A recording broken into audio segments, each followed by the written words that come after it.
Hey y'all, welcome back to NTX Varsity Sports Network. Today we're here at Stephenville High School, going to interview head coach Sterling Doty and see what he has to say about the Yellow Jackets' upcoming season. All right, coach, so how's the summer been? We're inching closer to the school year. How are we feeling? Yes, sir. Yeah, we're feeling great. We're excited about the new year. We've had a great off season. Of course, we got saying around here, you win championships in December and in January during the off season time. So hopefully you're playing in December, and then once you get the off season, you win those championships during that time. And so now it's just really get to go out and have fun and enjoy. Kind of the team coming together, and we're finishing up summer strength and conditioning. We just finished this week. We'll go into next week. So literally we have 3 workouts left. And then, of course, Monday the 4th, we start it. So that'll start our new journey and a new chapter of Stephenville football in 25. Sounds good. So the winning happens before the season even starts. That means you got to set some goals before the season starts too. What kind of goals have y'all set to make sure that y'all make another playoff run like y'all have? Yes, sir. Here in Stephenville, it's district championships and state championships. That's our line of expectation from the community. That's a line of expectation of being in the football program here in Stephenville, and so that's what we work for on a daily basis. First you want to earn a playoff spot. You do that by winning district games, and then coming back and ultimately winning that district championship to set you up for a great playoff run.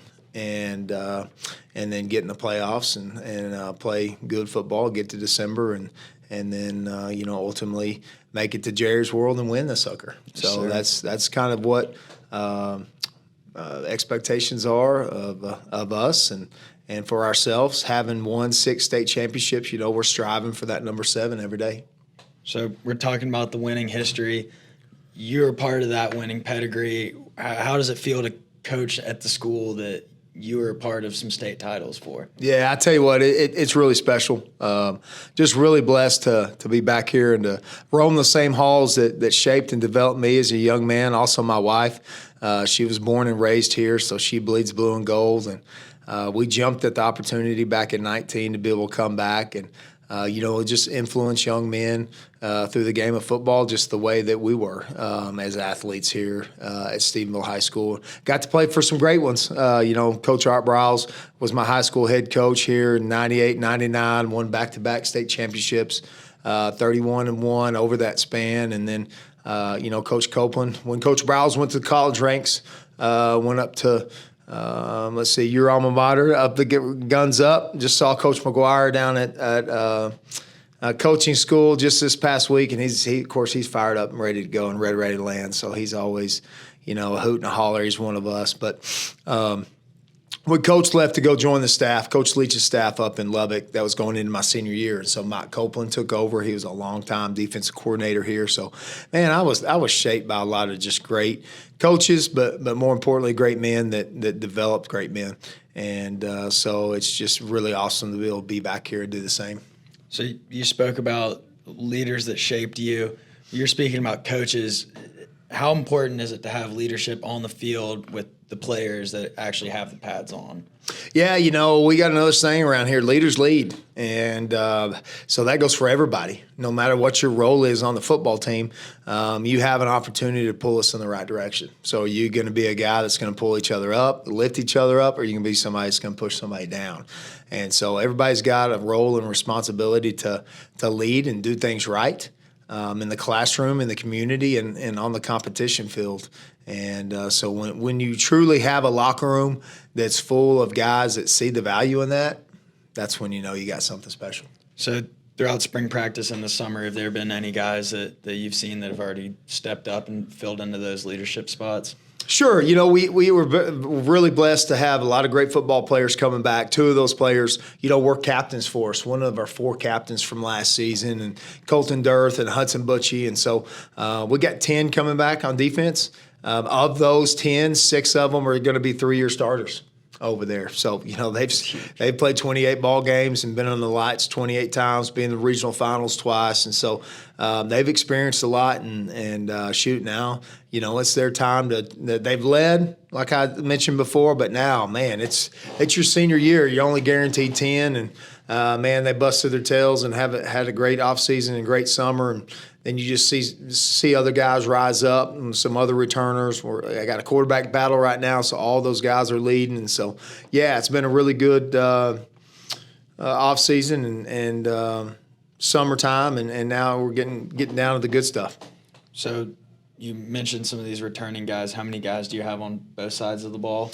Yeah, so 10 back on defense and then 5 coming back on offense. That's huge. We're going to have to replace one that we got a receiver that's going up to Tech, and going to have to replace Tristan Gentry, who's a great player for us, 3-year starter, explosive.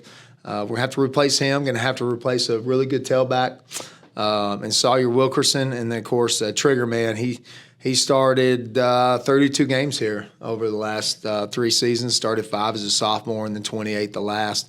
And so I guess 33 games. But, yeah, anytime you got to replace that amount of, firepower there on offense, you can be a little bit uneasy about it. But we're 10-0 on the JV. We got a tailback that got to see a lot of action last year. 2 all-district, all big country offensive linemen coming back, and so we're going to be good up front. And then got some other kids that got thrown in the mix last year at receiver that we feel like collectively will have a chance to, help us continue to put a great offensive product on the field. So with these guys returning, what kind of identity do you want them to adopt on offense and defense?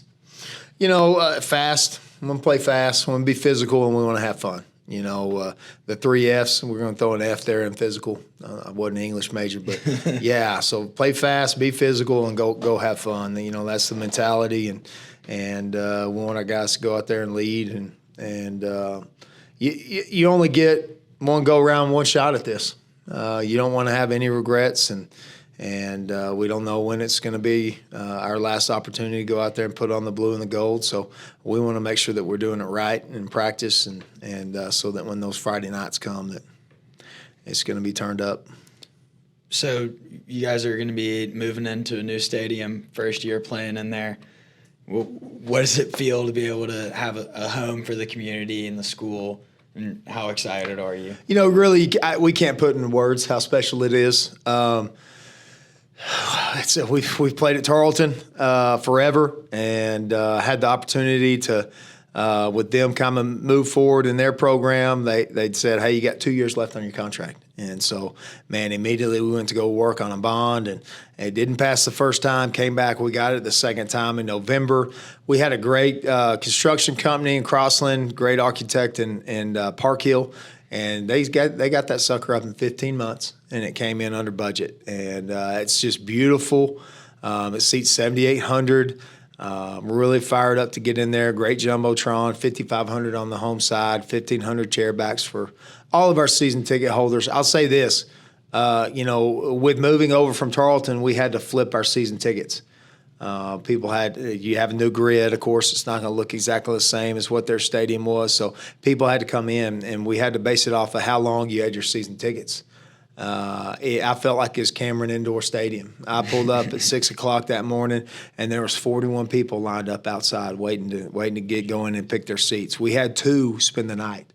I got there at 3 the day before, and I had a man sitting in his lawn chair right there in the shade right at the ticket gate. He was just waiting for the next morning at 8 o'clock when the gates opened up. So that's how passionate they are. That's how much they love their Stephenville Yellow Jackets and Honeybees, and they can't wait to get in there and watch us. And just to have our own home and have the keys to the castle, if you will, we just can't be more excited.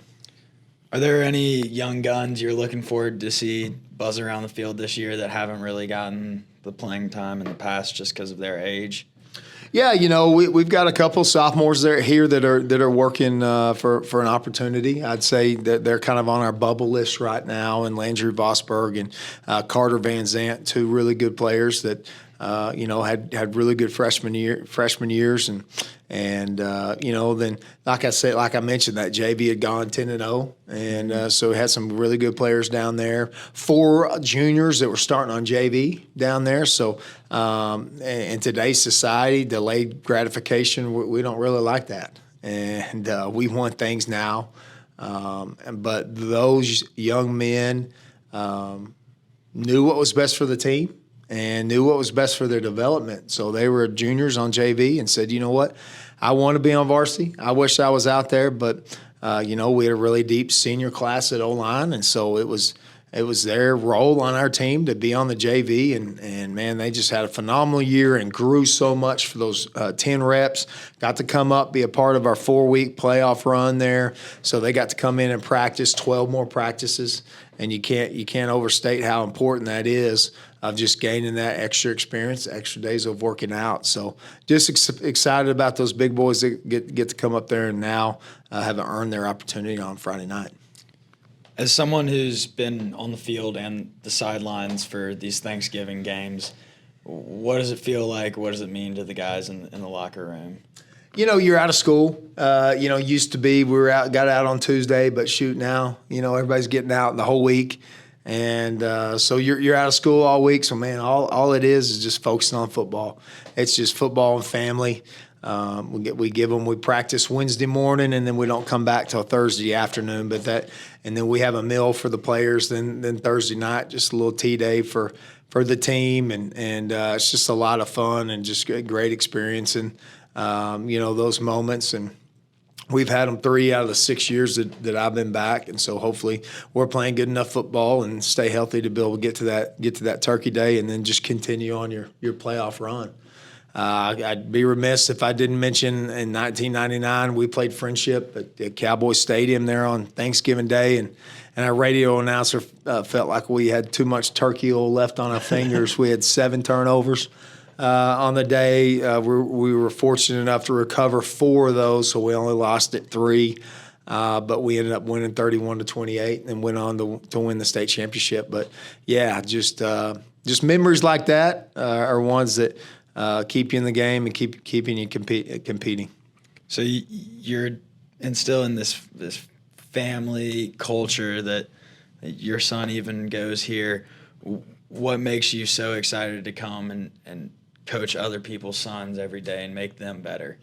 Yeah, I believe for us coaches, it's a calling. We got a lot of great men that are coaches in the state of Texas, and there's no doubt about it. They could go in and make a business better. They could go in and be a great salesman for a lot of companies. But we truly believe as coaches that it's a calling, and God put us in place to be able to lead these young men and lead these young women and make them better, create habits that they're going to lean on, partner with their parents, and to help raise them into people, because we know that hard times are coming. It's not going to be easy. Life's not easy. And when that hard does come, you got to be prepared. And so they're learning life lessons right now through our vehicle of athletics. And, we just so blessed to be able to call it a calling and to be able to go out there and do it every day. Well, I really appreciate you, Coach Doty. I'm excited to see what the boys do this year. Before we're done, is there anything you want to tell the people listening in Stephenville or any of the players listening along?